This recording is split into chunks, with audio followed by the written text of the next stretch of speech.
I remember once when I lost my job, when I was fired out of broadcasting, September 18th, I'll never forget, 1978. I was behind in my house notes, and my house was up for foreclosure. I did everything I could. I had borrowed as much money as I could borrow. I had talked to family members and friends. I did everything I could, and I couldn't get enough money, being unemployed for several months, applying for job after job after job, and couldn't get a job. I couldn't get enough money to save the house, but I never felt, and this is very important, the feeling that I had, I never felt that I was going to lose that house. I wanted that house. And so what I did was very uncanny.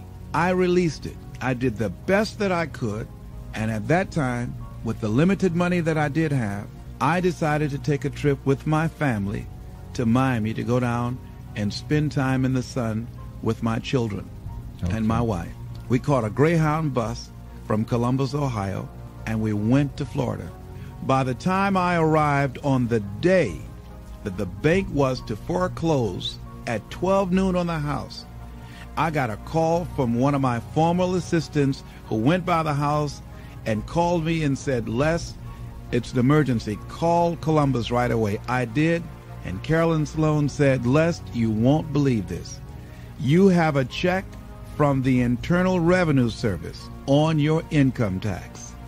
And it was enough to pay the house notes, and I had money over. I never received a refund prior to that time or since that time, and I did not lose the house. So there are things that we don't know or understand, but we do know that if we do certain things, that things begin to happen that's in our favor, that shows that the universe is on our side. Everything that we're seeking, I believe that if we begin to align our thoughts with action and be relentless, don't try 2 or 3 things or 15 or 20 things, but 100 things, 500 things if necessary, 10,000 things as Edison did if necessary, until we find a way out. Many of us, we eliminate many possibilities for ourselves because we really don't do all we can do. I think A.L. Williams was right when he said, all we can do is all we can do, and all we can do is enough. And I think, honestly speaking, even judging from myself, and I think that my commitment is stronger than most people. But if I had to literally measure my commitment in terms of what I put forth in my dream, I would say that I might have given about 18 to 20% of what I'm really capable of. As high in consciousness as I believe that I am, comparatively speaking, where I used to be, I'm still nowhere near reaching 50% of the commitment that I can make to accelerate the growth and the development of my dream and the manifestation of the things that I know within myself that I'm capable of producing. So our biggest challenge is beginning to look at within ourselves to remove those energy blocks, because if we're not producing the income that we want, let us not look outside of ourselves, but look within ourselves to find out, how am I blocking me? Am I really giving it all that I have? Am I really being as creative as I can be? Am I really unstoppable? Am I as relentless as I can be? Am I exhausting every means possible? Am I turning up every rock to find what it is that I'm looking for? How is it that one man or woman can do it and do 1,000,000 times more than these other people, and the other ones don't? It has to be consciousness. It has to be, and when we talk about consciousness, we're talking about a collection of our thoughts, our feelings, and our emotions and experiences used as an active force to produce in our lives that which we want to produce. Because everything that exists in life, the microphones that we're speaking in, the shoes that we have on our feet, the chairs that we're sitting in, the clothes that we're wearing, the homes that we live in, the cars that we drive, all of that came out of our consciousness. That all came out of the invisible into the visible. And man was the vehicle, the outlet to produce that. Wherever we are stopped in our dream, we stop to the place called willingness. Anybody that's has fallen short of their goals, they ran into something that they were not willing to handle. Because in order to reach your dream, in order to make things happen, there must be a willingness to do what is required. If the need is to raise $2,000, and let's say you have a set of tapes for $40, are you willing to make 200 calls a day? Are you willing to stand on a corner and talk to people and say, listen, I've got a set of tapes here that can change your life?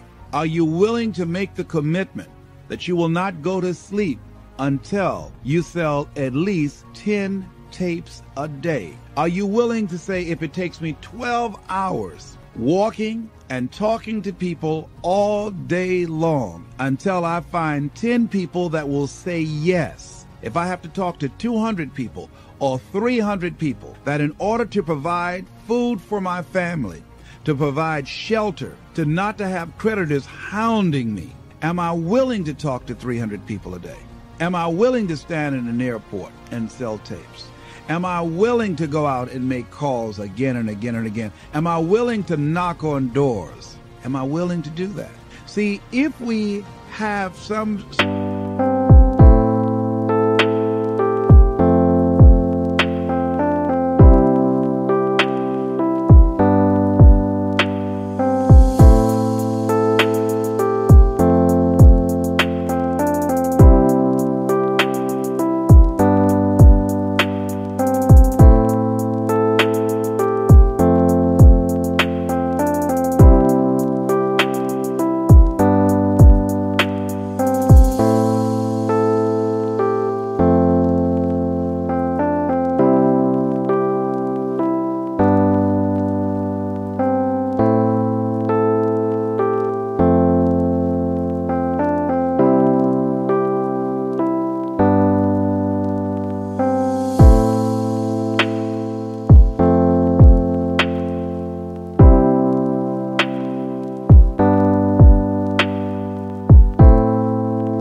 skill, some ability, some knowledge, or some product, then the only thing that's between us and what we want to generate is our willingness to expend the energy to produce the results that we want. What am I willing to do with my energy, my time, and my knowledge to produce the results? That's the bottom line. What are you willing to do? And what most people don't realize is they don't give up on their goals because it becomes insurmountable or it's impossible. Is that they just looked at what they wanted and they just decided within themselves, consciously or unconsciously, I'm not willing to produce this result. Are you willing to say that I need $2,000 between now and next week, and come hell or high water, I will produce that? That's the bottom line. Because the only thing that counts in life are results, not reasons of why you didn't do it, but results. That's the only thing that counts. And we are capable of producing results. That's it. That's the bottom line. Are you willing to honor your commitment to do that? What are you willing to do? How many floors are you willing to mop? How many shoes are you willing to shine? How many phone calls are you willing to make? How many sales are you willing to make? How many jobs are you willing to hold? How much service are you willing to provide? Most people don't keep their commitments. They are not willing to be a no matter what person. That I'm going to make this happen no matter what. Most people use escape routes for themselves.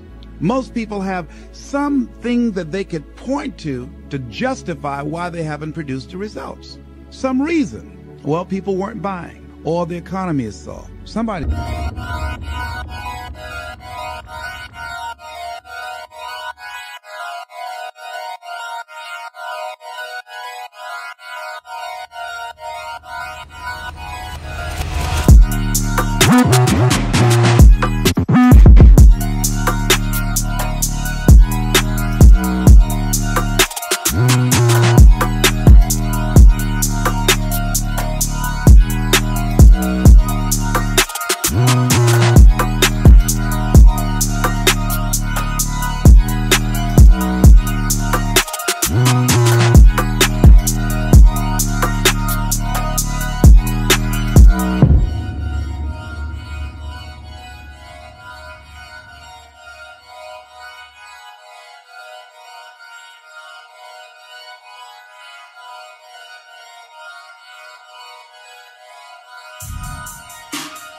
somewhere is buying. Somebody somewhere is spending some money.